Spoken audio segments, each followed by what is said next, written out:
Dear students, इस lecture में हम बात करेंगे web.config की।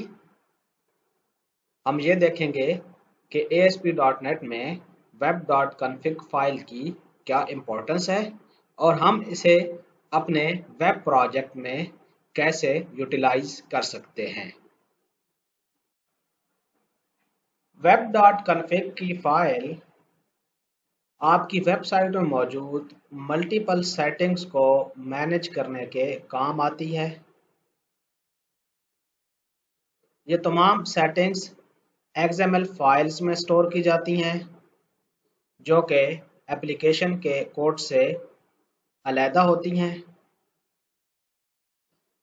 जनरली एक वेब प्रोजेक्ट के अंदर, एक वेबसाइट के अंदर सिर्फ एक web.config की फाइल होती है जो एप्लीकेशन की रूट डायरेक्टरी में स्टोर होती है। लेकिन एक से ज़्यादा कॉन्फ़िगरेशन फाइल्स भी हो सकती हैं वेरियस लेवल्स पे एप्लीकेशन के अंदर, जैसा कि MVC के केस में एक web.config की फाइल व्यूज़ के फोल्डर में भी मौजूद होती है। अब ये जो चाइल्ड web.config होती है, जैसे कि ASP.NET MVC के केस में व्यूज़ के फोल्डर में मौजूद web.config की फाइल तमाम कॉन्फ़िगरेशन सेटिंग्स को जो कि रूट में डिफाइंड हैं या उसके पेरेंट्स में डिफाइंड हैं उनको ओवरराइड कर लेती है। web.config का एक बहुत बड़ा फ़ायदा ये है कि जब भी आप कॉन्फ़िगरेशन फाइल्स में सेटिंग्स को चेंज करते हैं तो आपको वेब सर्वर को दोबारा से रीस्टार्ट करने की ज़रूरत नहीं होती। Web server automatically web config file में मौजूद चेंजेस को डिटेक्ट कर लेता है और उनको प्रोजेक्ट में अप्लाई कर लेता है।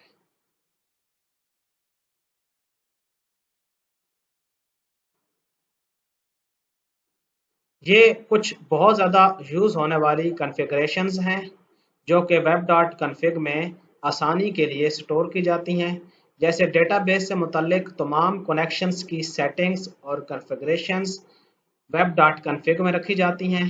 कैशिंग सेटिंग्स भी web.config फाइल में मौजूद होती हैं।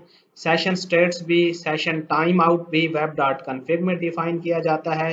एरर हैंडलिंग से मुतल्लिक सेटिंग्स भी web.config में मौजूद होती हैं। एरर आने पे कौन सा वेब पेज रेंडर होगा, ये तमाम चीज़ें web.config में मेंशन होती हैं। सिक्योरिटी से मुतल्लिक भी तमाम चीज़ें web.config में डिफाइन की जाती हैं। हम इनमें से कुछ चीज़ों को आने वाले लेक्चर्स में web.config में डिफाइन करेंगे और आपको बखूबी अंदाज़ा हो जाएगा कि web.config की क्या अफादियत है। जैसा कि आपको इस बात का अंदाज़ा होगा कि बहुत सारे प्रोजेक्ट्स में डेटाबेस के साथ कनेक्ट करने की ज़रूरत पड़ती है। अब हर मॉड्यूल के अंदर, हर क्लास के अंदर कनेक्शन स्ट्रिंग को डिफाइन करना और बार बार टाइप करना एक टाइम कंज्यूमिंग टास्क है और इसमें कोड को मेंटेन करने के इश्यूज भी आ सकते हैं।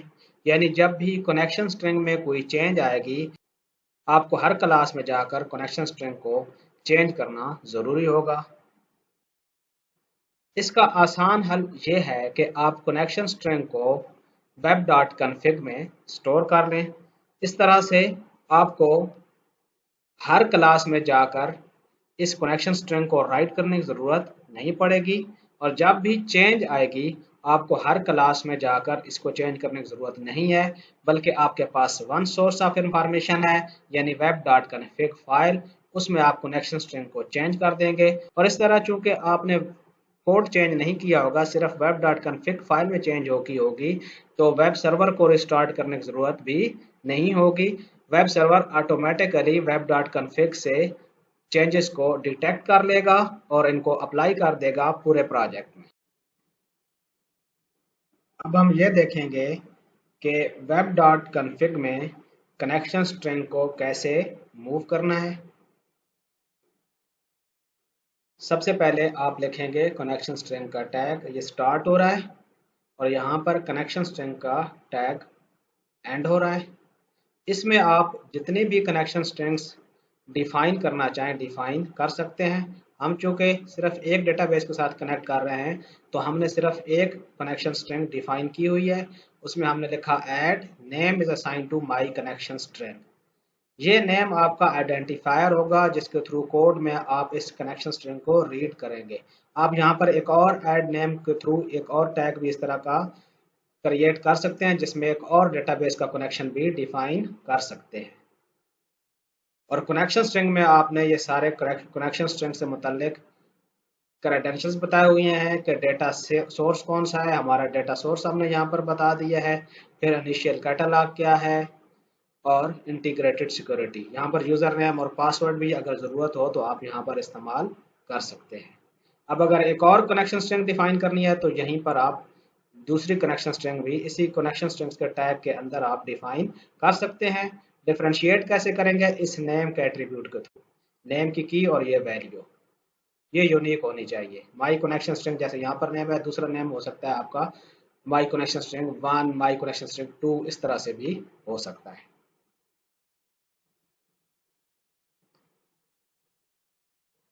अब कोड में कनेक्शन स्ट्रिंग को रीड करने के लिए कॉन्फ़िगरेशन मैनेजर की क्लास यूज होती है। यहाँ पर हम लिखेंगे string connection string configuration manager dot connection strings और उसमें हम ये नेम देंगे जैसे कि माई कनेक्शन स्ट्रिंग है डॉट कनेक्शन स्ट्रिंग्स और ये कनेक्शन स्ट्रिंग सारी रीड हो जाएगी जो इसमें स्टोर हो जाएगी। ज़ाहिर है जब आप ये क्लास यूज़ कर रहे होंगे तो इसके लिए आपको नेम स्पेस भी इंक्लूड करानी पड़ेगी जो कि यूजिंग सिस्टम डॉट कॉन्फ़िगरेशन है। आए ASP.NET MVC में इस कोड को इम्प्लीमेंट करके देखते हैं। ये आपके सामने web.config की फाइल है रूट की डायरेक्टरी में। इसी तरह एक और चाइल्ड फाइल भी है व्यूज के फोल्डर के अंदर। इसमें मौजूद सेटिंग्स को ये वाली फाइल ओवरराइड कर लेगी। अगर आप चाहें तो यहाँ पर ओवरराइड भी सेटिंग्स को करा सकते हैं। यहाँ पर आप मुख्तलिफ सेटिंग्स डिफाइन करते हैं और ये XML फाइल है। अगर आपको याद हो तो मुख्तलिफ एंटिटीज़ की क्लासेस में हम कनेक्शन स्ट्रिंग्स को डिफाइन कर लिया करते थे। जैसे एम्प्लॉय के केस में यहाँ पर हमने कनेक्शन स्ट्रिंग्स अलहदा से डिफाइन कराई। इसी तरह डिपार्टमेंट में हमने ये कनेक्शन स्ट्रिंग अलहदा से डिफाइन कराई। ऑथर के एंटिटी में भी डिफाइन कराई and so on so fourth. अब जब भी हमारे पास कनेक्शन में चेंज आएगी तो हमें इन चारों फाइल्स में चेंज करनी पड़ेगी। इट मीन्स मेंटेनेबिलिटी के इश्यूज आ सकते हैं।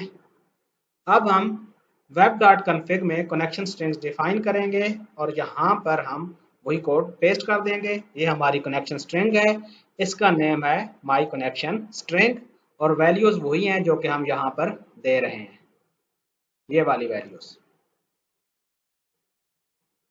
कंट्रोल S एम्प्लॉय के एंटिटी में जाकर इस कोड को हमने कमेंट आउट किया और यहाँ पर लिखा स्ट्रिंग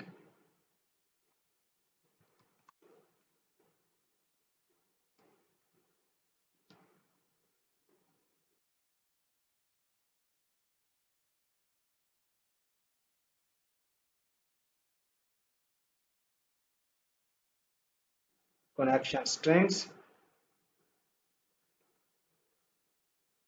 यहाँ पर हम उसकी की बताएंगे।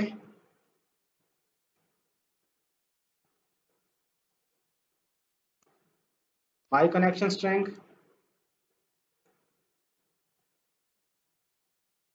डॉट कनेक्शन स्ट्रिंग, यानी इस की में मौजूद इस वाली कनेक्शन स्ट्रिंग को हम रीड कर रहे हैं। और ज़ाहिर है इसकी नेम स्पेस हमने इंपोर्ट की हुई है using system dot configuration. That's it. आप अपने पास मौजूद तमाम फाइल्स में ये चेंज इंप्लीमेंट कर देंगे। जैसे कि मेरे पास डिपार्टमेंट की एंटिटी है, इसको भी मैं कमेंट आउट कर दूंगा और यहाँ पर ये वाला कोड पेस्ट कर दूंगा। यहाँ पर भी ऐसे ही करूंगा।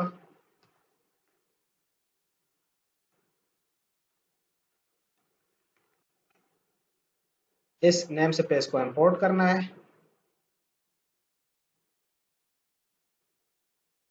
ये इंपोर्ट कर लिया। यहाँ पर भी नेम स्पेस को इंक्लूड कराना है। अब जब भी हमारी कनेक्शन स्ट्रिंग में चेंज आएगी तो हम सिर्फ यहाँ पर चेंज करेंगे। हो सकता है हमारे पास डेटाबेस का नेम चेंज हो जाए, MyDB हो जाए, यहाँ पर चेंज किया और ये चेंज यहाँ पर हर जगह हमें करने की ज़रूरत नहीं पड़ेगी। ऑटोमेटिकली हम web.config से रीड कर रहे हैं तो हमारे पास मेंटेनेबिलिटी का अब कोई इशू नहीं है। हमारे पास सिंगल सोर्स ऑफ इंफॉर्मेशन है, यानी ड्राई के प्रिंसिपल को हम फॉलो कर रहे हैं। DRY, don't repeat yourself. अब हम एम्प्लॉय की एंटिटी में जाकर एक ब्रेक पॉइंट लगाएंगे। web.config में यहाँ पर हम डेटाबेस का नेम चेंज करेंगे। इंडेक्स की फाइल को हम रन करेंगे।